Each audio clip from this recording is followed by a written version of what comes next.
আপনারা যারা সৌদি আরব গাড়ি চালান তাদের বিষয়ে আজকের আমার এই ভিডিওটা তাদের জন্য।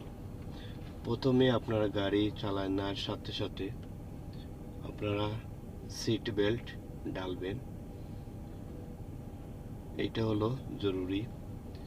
আর রোডের কিছু নিয়ম এগুলা মানিয়ে চলতে হবে, যেগুলো হলো আপনার সিগন্যালগুলা মানতে হবে। গাড়ি চালানোর সাথে আপনারা সিগন্যালগুলা ফলো করতে হবে। আরেকটা বিষয় হলো ক্যামেরা, যে রাস্তাগুলো ক্যামেরা আছে আপনি ওটা ফলো করতে হবে। তা না হলে আপনি আপনার সৌদি আরব যারা গাড়ি চালায় তাদের একটু ঝামেলা হবে বলতে এইটা নয়, আপনারা মামলা হবে আপনার গাড়ির উপর বা আপনার উপর মামলা হবে।